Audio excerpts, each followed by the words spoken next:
Welcome to the castle, everybody. This is Nightsaber Z42, and this is a tutorial on everything for updated dynamic lighting. So this video is actually going to be separated into different chapters. So if I'm not covering a topic that you want straight away, then feel free to check the description for any of the timestamps. That'll take you right into the section that you want. And before we actually get started, I would actually like to point out this basically the dynamic lighting and the legacy dynamic lighting. So Roll20 decided that they were going to phase out the legacy dynamic lighting on May 18th, 2021, which is why I was actually creating this video to basically guide newbies into everything dynamic lighting. But they've since gone ahead and reversed that decision. So legacy dynamic lighting is still available, but it's no longer supported and it's not going to be updated anymore. So if you want all the new gadgets and gizmos with your dynamic lighting, then obviously updated version is going to be the way to go. But if you're an oldie and you really like legacy, then you would just stick with that.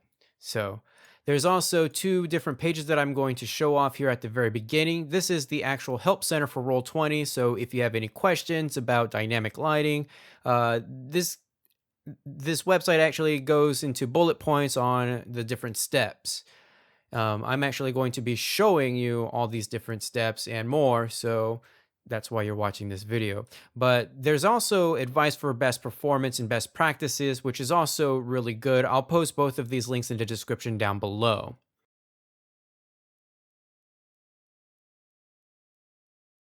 Now, just to go ahead and reiterate, if you are not a pro member or a plus member, then dynamic lighting is not going to work for you as a GM. So if you're a GM and you are wanting to use dynamic lighting in your games, then you're going to need a plus membership or a pro account. If you're a player and you're joining a GM who has that functionality, then yes, it will still work with you. You do not need to be a pro or plus member to play with a GM who's using dynamic lighting.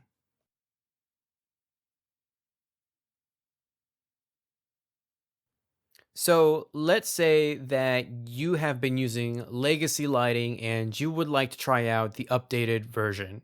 There's actually a couple different ways you can go about that. The first way is to basically take all of your pages and just go ahead and go into the settings and change them all. And it gets tedious if you have a lot of different maps.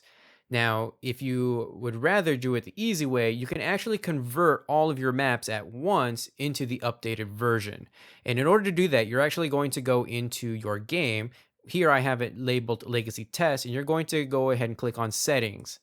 In the settings, there's a convert lighting button that you're going to click. And when you do that, you're going to see all of the pages that you have.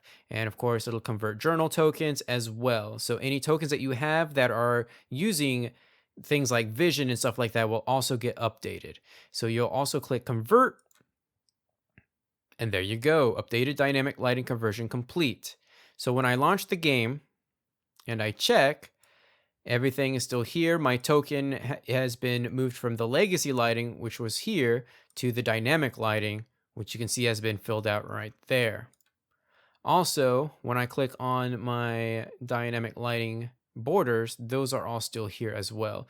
So really what this does, it just updates it from the different options that were in the page settings and the token settings and just converts it over to the dynamic lighting updated version because everything under this tab is going to be constantly updated. So that's all. That would be how you would convert all of your maps at once. It doesn't really take but more than a couple minutes, really.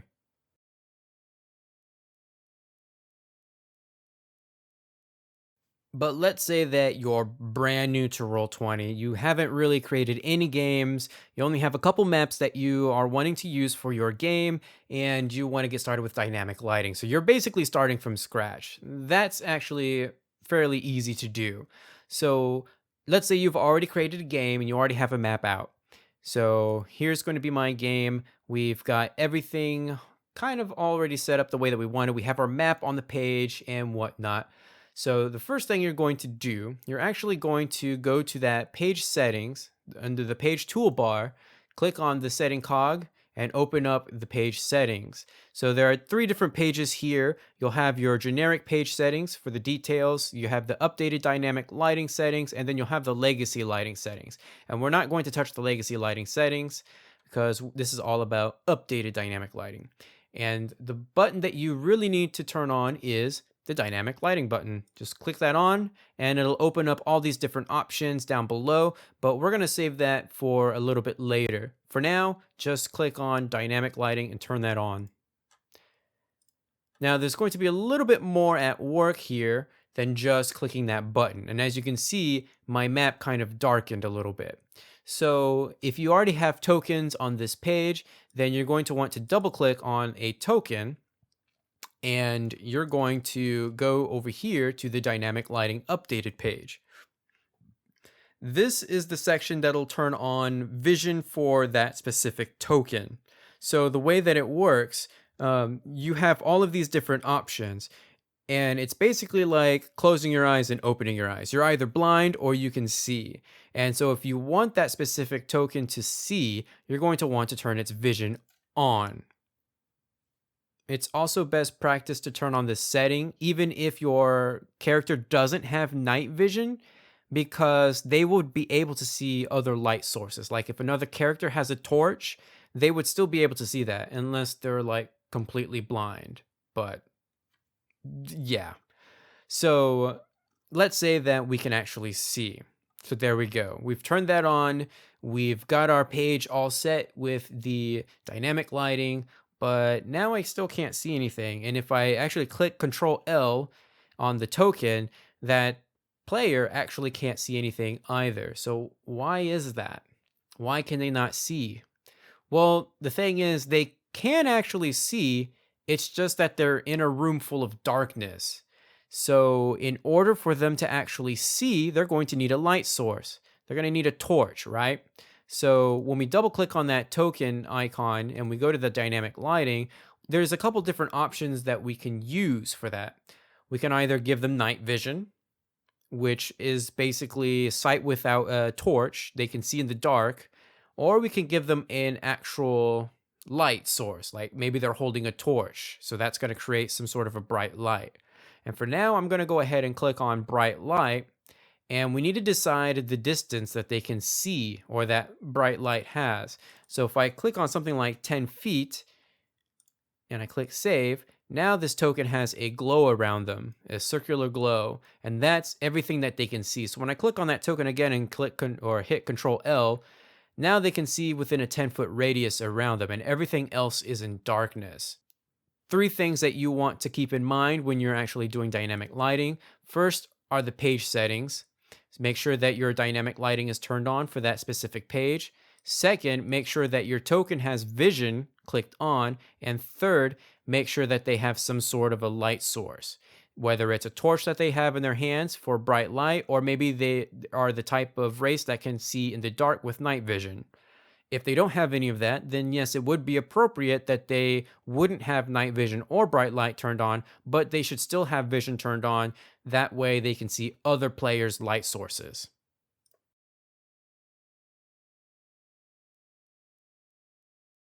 So let's talk about the different token settings real quick while we're here. So we already know that bright light is going to be emitting a light source that comes from that specific character. A low light is basically a very dim light that the character can see. And this is primarily used in conjunction with bright light. So let's say I put 10 feet in for dim light as well. Now, the thing is, I could also have bright light turned off and just dim light. There you go. You can see that the detail in the actual light is a little bit less than what I would get from bright light. So this could be something like, let's say that I have a mushroom, illuminated mushroom, or maybe the walls of a cave are dimly lit by different spores and mushrooms and stuff like that. So that would be a good use of the dim lighting. Normally, when you actually have a torch, you're going to have bright light and it's going to be followed by low light. And so what you would do you would go over here where it says total light and make sure that it equals the amount of light that you have. That way, when I actually click on save and I go back into my token with Control L, you can now see that I have an area that's brighter than the others. That's the 10 feet of bright light. And then 10 feet after that, I get a radius of dim light. So it adds both of those together and it creates a 20-foot area of illumination for my character. So let's check on night vision. Night vision is when you would like to see, or when your character can see without using a torch or any type of light source. So when you turn that on, you're also going to get the same options as bright light and dim light with the night vision distance. So let's say I have 10 foot of distance, and you can even choose a tint color for that. I'm going to leave that blank because it tends to make things look a little wonky. And then we can also have an effect, which I'm going to keep as none for now. And now you can see that I have 10 feet of light right there. That's my night vision. When I use a tint, by the way, so let's say I have a green tint, everything within that radius is a green.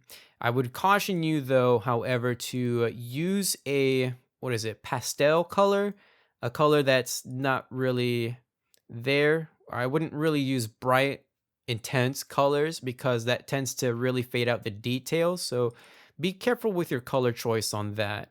The bottom right one, square, that says transparent is going to be obviously transparent. So very interesting features for the night vision. So let's take a look at the limit field of vision. So this is when you really want to kind of restrict your light source. So this would be good for when you have, let's say, a lantern that is a directional lantern, or maybe you have a flashlight if you're running a modern game. So perhaps I have 90 degrees of a field of vision with this light source. And the thing that I need to remember is I do need to have some sort of a light source, whether it's night vision or a bright and dim light. So let me turn on bright light. And now you can see that there's an area right here in front of this token that is just lighted. This is the 90-degree arc or cone, if you will. So I can rotate my token and that light will also travel with them. You can also turn on low light, make sure that you give it a value, and that would also increase the amount of light that you can see. You can see that I have 10 feet of actual bright light, and then 10 feet after that is dim light. So really handy if you're running a modern game where your characters are going to have like a flashlight or a cell phone, or if you're in a fantasy setting and they have a directional lantern.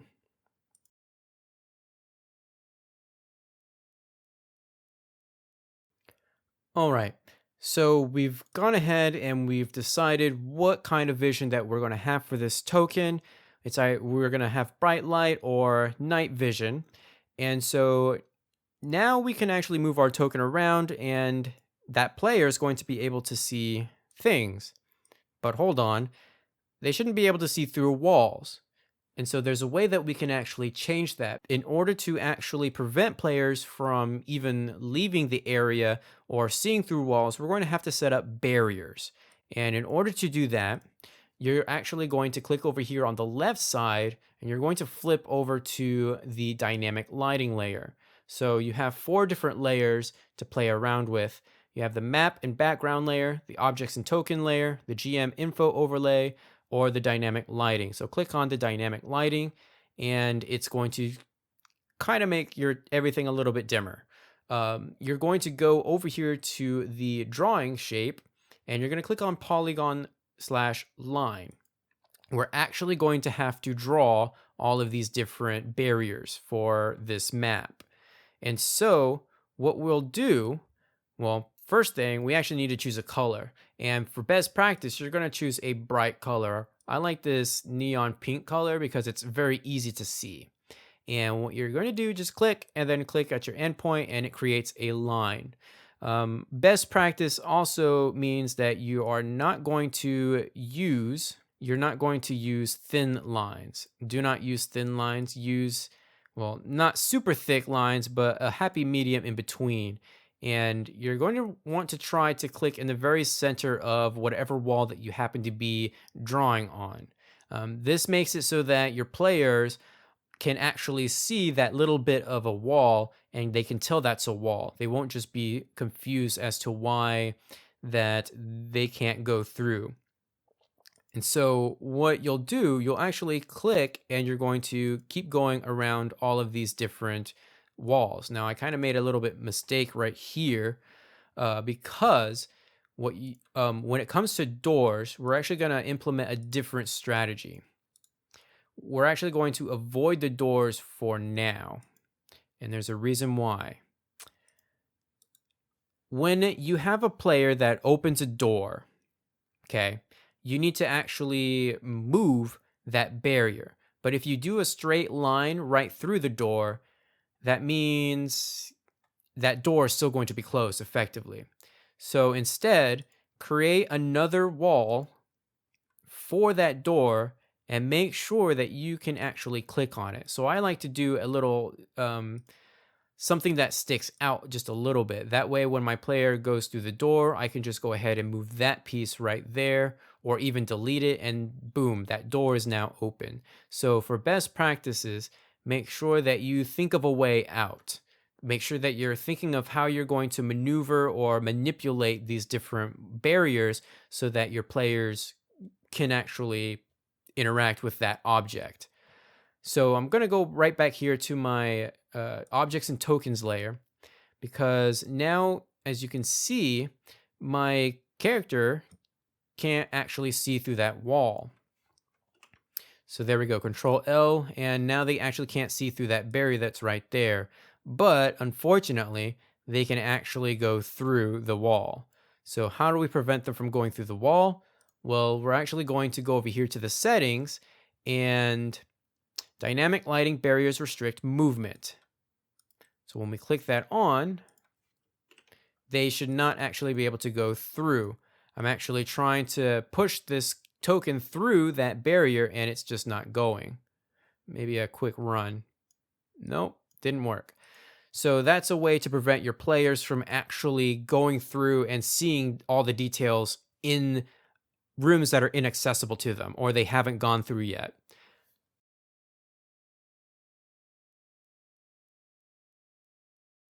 So we have all of our barriers drawn on our map.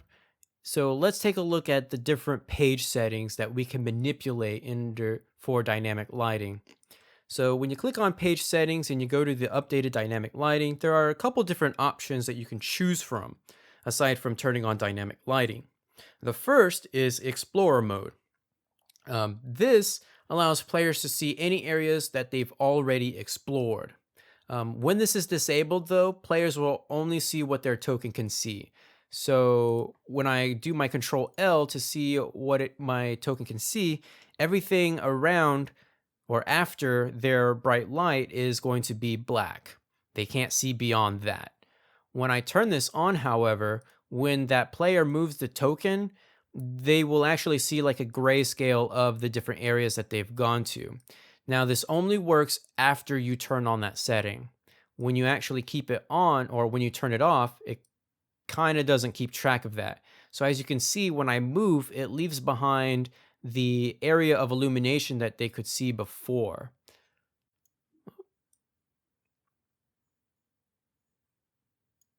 So any area that they've been able to see is going to light up under grayscale. And you can kind of see as the GM all the different areas that your players have gone to. So this is really only used where backtracking really doesn't matter. You want your players to be able to backtrack and keep tabs on where they've been. Now, I will say that if they cannot see that area that they've previously been to, like for instance, if I come into this room right here, this character can only see really what's in this room. If I, as a GM, put an enemy in this area, they are not going to get a real-time update on whatever token I put here. This is only the area that they've actually seen. It's not going to update.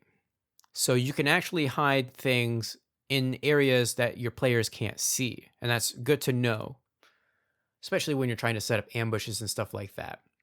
Now, this works best in conjunction with the update when token drop. And in order to get to that, you'll go into the page settings again for updated dynamic lighting. And it's actually the third option down right here, or the fourth option down. So this means that when I'm dragging my token around, I no longer get the real-time lighting effect. In fact, I only get it when I touch down. So that means if I'm trying to go here, once I touch down, my light goes with me. And this is really good for when your players are moving around and you don't want them to notice the surprise by accident that you've set up in that room. This prevents them from kind of metagaming a little bit. So then we have daylight mode. Daylight mode will actually illuminate the entire map. This is good for any outdoor maps that you have, or when you want to create when you don't want to create individual light sources to reveal certain areas. So this would actually be good for this map and specifically. So let's say that we actually turn on the lights in our dark manor here, and so now all of a sudden everything has been illuminated for us as the GM. Now we just have line of sight when we're actually interacting with that specific token. So any area that they can see is going to be brighter. This is good when you're outdoors and you really want to emphasize line of sight. So if you have an outdoor battle and you're trying to navigate around trees or buildings, this would be perfect. There's one more option that we haven't really touched upon under the page settings, and that is the GM Darkness Opacity. So this is actually just for the GMs only. It brightens or darkens the area without affecting what the players can see. So this is good for when you want a better idea of what your players can and cannot see. So if I actually turn this up all the way, it's kind of like I'm looking at it through my player's eyes. So this is actually without Control L. And actually there's no difference from this and when I press Control L on the token. So it kind of gives that simulated effect of what I can see with my players. And when I have more than one token, I'll just get a total of all that they can see between them, not just the one. And so when that is actually turned all the way down, it'll be like you can't even see what they can see, which could be good or bad. Some people want it cranked up all the way. Some people would rather see the entire map. That way they can reference to the ambush that's hiding in this corner over here or something like that. So it's totally situational. There really isn't there's pros and cons for both.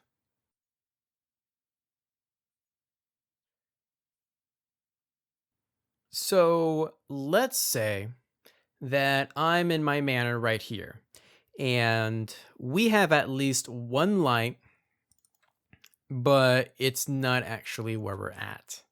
Let's say that we have a torch that's hanging up on the wall somewhere. Okay, so there's actually a way where we can have a token imbue light. And you've already seen earlier in this set of tutorials how to make a token emit light, but we're going to make it so that we actually can't see it on the map, that specific token on the map. So when I go to my different layers, I'm going to go to dynamic lighting, and I'm actually going to go ahead and put a token down in dynamic lighting. So when I go back to objects and tokens, my players actually won't be able to see that. So with that token, I'm actually going to give it, or I'm not going to give it vision, but I will turn on bright light. And let's say that it has 30 feet of bright light, and then it's going to have another 30 feet of dim light. So it's a fairly large torch. So now this little torch that's hanging on the bathroom wall is going to give this player some light. So even though that we're kind of crawling around in the darkness, that point where we put that token is emitting light. So when we move around, we can actually see and get updates on where that light is. Now, sometimes you would like your players to see where the light is.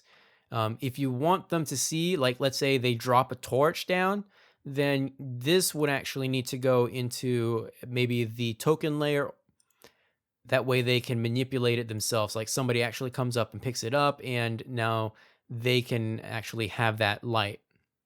So you can actually do different things. I just used a token that I had on hand, but you can definitely find some like torches or even lantern tokens that you can just put in there and just go ahead and update their dynamic lighting that way. It's very easy compared to the legacy dynamic lighting, if I'm not mistaken.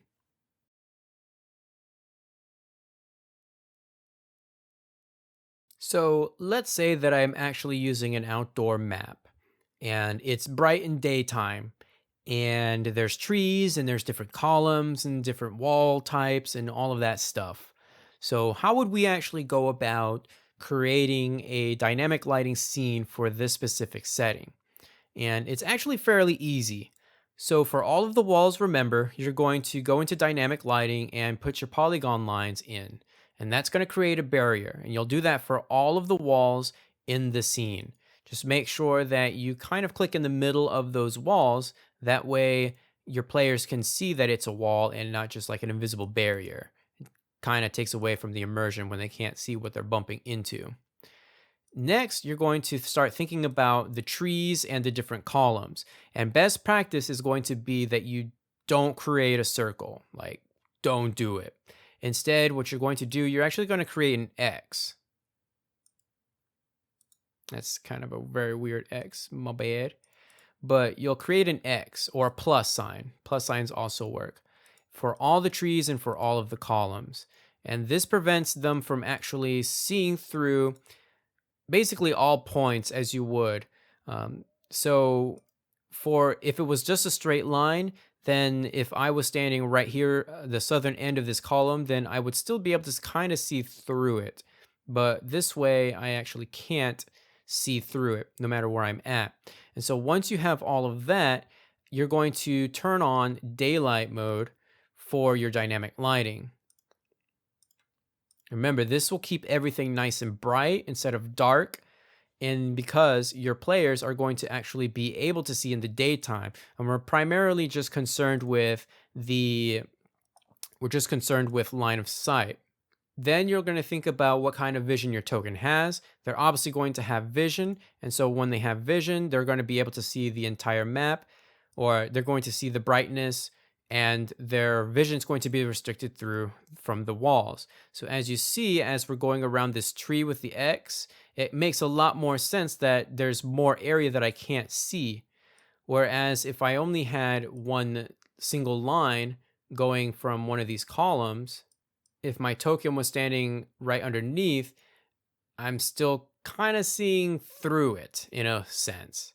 So make sure that you do pluses and X's for all columns and different trees or flora. Anything that your characters should not be able to see through that's fairly small and thin, go ahead and add a plus or an X.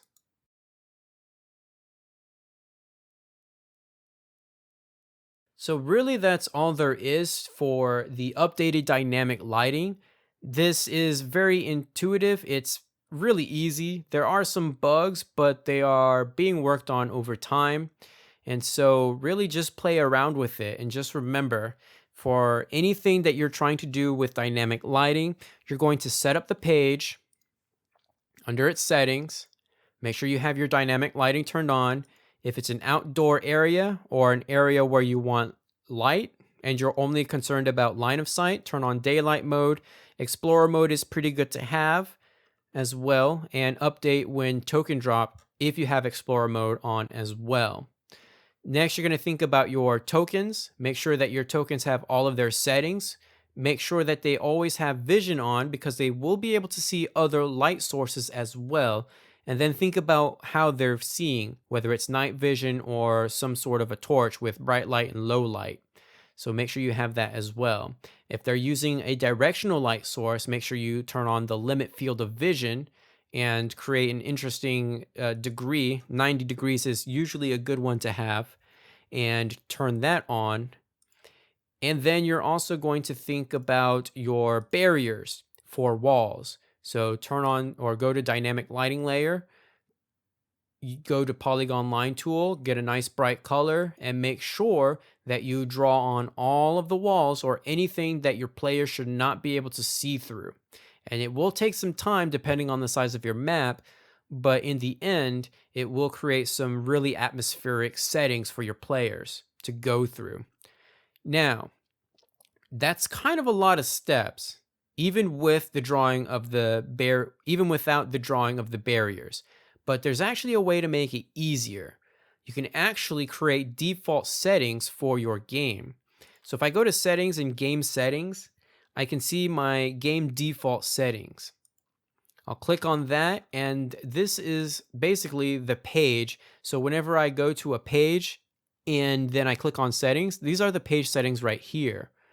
So I have one side that is page settings and the other side are token defaults. I can go to dynamic lighting, and now I can turn on dynamic lighting for all of that. I can turn on vision, which I would definitely have at least those two turned on. If all of my players have night vision, I'll go ahead and turn that on as well and create a distance that they can all see. If not, I would just leave it at those two. Maybe explore and update when token drop. I might keep those on, but daylight mode and basically your light sources, those will be situational. So I would leave those turned off unless they always have that. You can even change different page details. So if I have maps that I want a certain size, I can have that. I can even turn off grid, which I know in a lot of games they don't even use grid maps. And you can even have token defaults. The only thing about that is you really can't do as much with the defaults as you can by actually editing the token. So there is that. But I can decide where I want all the bar locations and player permissions, whether I want them to see it, whether I want all the players to see it, and all of that. So it's definitely worth going through the different settings and deciding what you want your players to see and how much meta you really want to make things. And so that's kind of all there really is to it for dynamic lighting. So feel free to leave a comment down below. Give this video a huge thumbs up to support the series, and subscribe if you would like to see more. And I will see you guys in the next video.